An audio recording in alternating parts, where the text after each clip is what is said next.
Governor Janet Mills has now made all her intentions clear on what she will and won't do with legislative proposals held from last year's session. There were 61 bills total held, with lawmakers recalling 7 of them. News Center Maine State House reporter Christian Harsa has more on the governor's decisions on the remaining 54 bills. Every legislature drafts hundreds, if not thousands, of bills.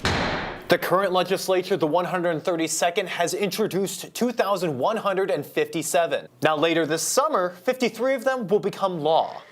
61 bills were held from last session, and lawmakers recalled 7 to reassess and rework. That left 54 bills on Governor Janet Mills' desk with 2 options, allowing them to become law without her signature or vetoing. Mills vetoed one proposal to modify the current right to repair rules for cars, saying it harms small businesses while helping automakers. Her decision garnering praise from supporters.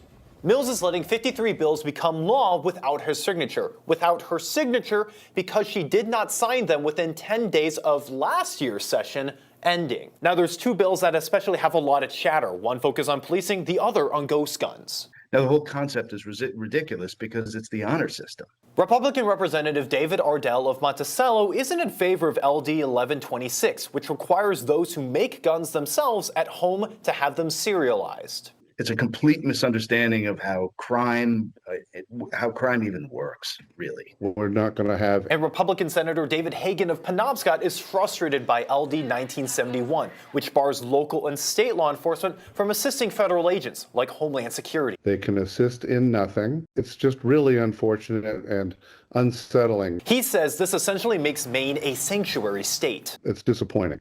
Mills had until 11:59 p.m. on Saturday to determine whether or not she would let these bills become law without her signature or veto them. But it was not until Thursday that Mills took one final curveball out of the game. To be honest, completely excitement. LD 1164 expands the Wabanaki Nation's footprint in the online gaming space to iGaming, like virtual slot machines. The bill, Mills and tribal leaders say, also lays out needed state regulation. Very corrupt when it comes to not being regulated. The bill also unlocks financial security for generations. Have some economic prosperity is going to be a very good push for the tribe. These bills will become laws 90 days after the current State House session ends in April, so in mid-July. In the studio, Christian Harsa, News Center, Maine.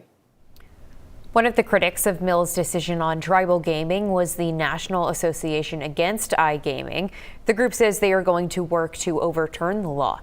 The group also said in their press release yesterday, quote, "The governor's reversal coincides with the U.S. Senate campaign and a competitive primary challenge. It is difficult to view this decision as anything other than a political calculation rather than a policy driven by evidence or public interest."